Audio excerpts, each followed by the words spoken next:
A big thank you to Squarespace for sponsoring this week's video. If you need a website or a domain, go to squarespace.com/James for 10% off your first purchase.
I find that I can usually tell exactly how engaged I've been in the process of photography by checking my cards after the fact and trying to work out my photos to footage ratio. And pretty much always I've spent much more time collecting stills than I have footage, but footage is important to me because I have a YouTube channel.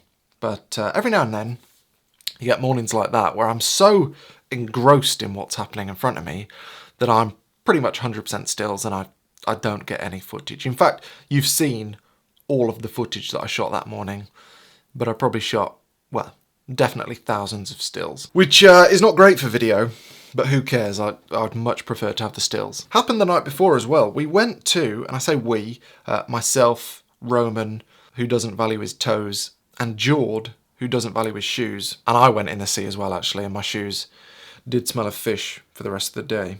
And we were also with Mike, who I've linked in the description, who is the guide that Jord uses for his workshops in Vietnam. And we were at Long Lagoon, or near it. And there was a little farm, or some farmland, right next to that. And there was a farmer attempting to herd his cattle. And in the background, there was this, I don't know, some sort of industrial plant that looked like a spaceship. And if ever there's been a scene that looks like the human nature thing I'm after, it's that. So again, I spent very little time collecting footage, and well, I just shot that scene from every angle I could think of. I mean, it was an incredible place, that. Even if you turned round, you just saw like a church and the silhouette of mountains in the background. Amazing place. I would love to get back there. Anyway, I do have some more photos from that morning to show you, but first I want to talk a little bit about something that's come up quite a lot for me recently through Instagram DMs and emails, and also on workshops. It's a bit of a fear that people seem to have, which is showing their work. People ask me a lot about how they can get over the fear of being judged for their photos, about receiving criticism for their photos.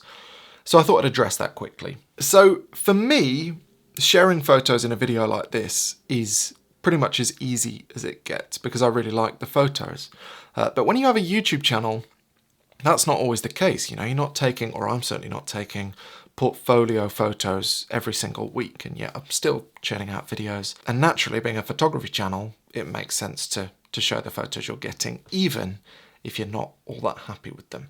This week I am happy with my photos, so it helps, but it's not always the case. And I used to really worry about that. I used to think, oh, people are just going to think I'm a terrible photographer. But then I realised that that wasn't a risk, it was inevitable. And basically it sort of came to my attention that there has never been a photo taken that has been universally appreciated. Think of any famous photo in history or any award-winning photo. They have more than likely been seen by people whose reaction has been meh. And of course, it's not just photos. Think of music and all the most popular albums that have ever been released.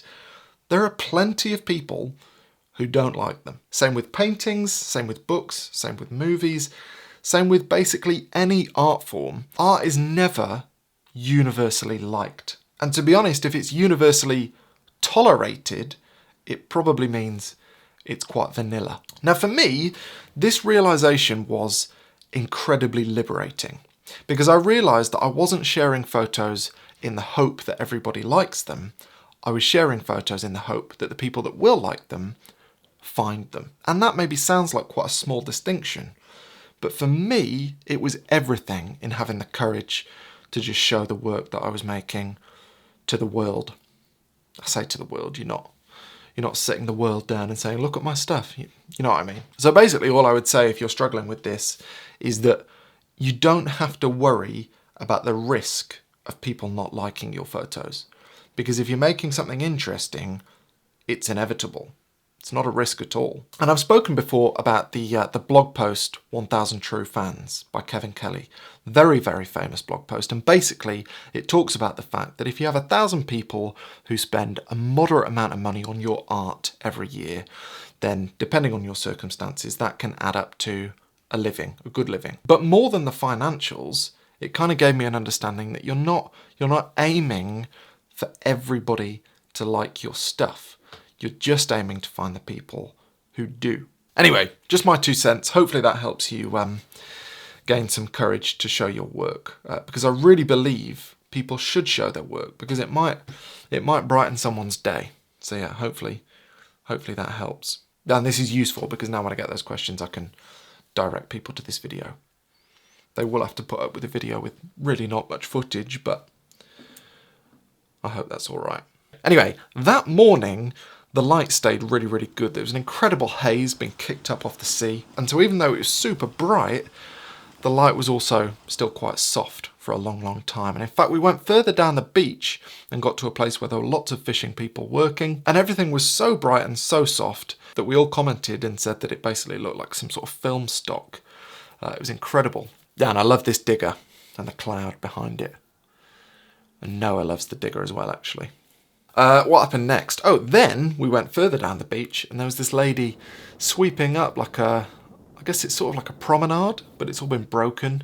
The sea defences are not working particularly well there.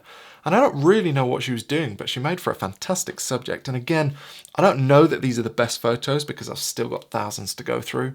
But yeah, she made for a great subject. And then after that, I wanted to go to a place that I'd seen on Google.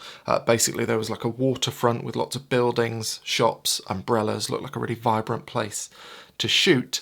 But then we got there and it was gone.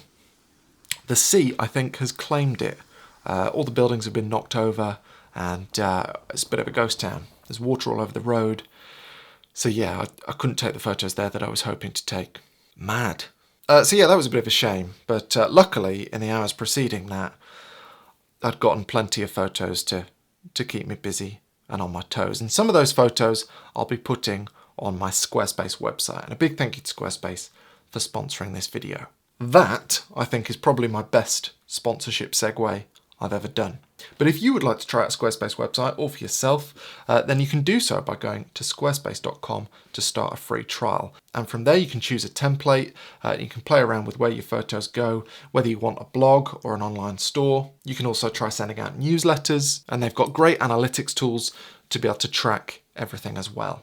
And I think, as I've said before, having a website is absolutely integral to your process as a photographer. People always talk about how printing completes the process of photography. And if you don't print your work, you've not finished. And in some ways I kind of agree with that, but I also think if you've not published your work, it's not finished. And Squarespace is a fantastic place to publish your work because they take care of all the resizing, they make your images look fantastic on any device, and they do so seamlessly without you having to know a single line of code. And in the 7 or 8 years I've had a Squarespace website, I've never needed to know any code. It's all drag and drop, very simple to use.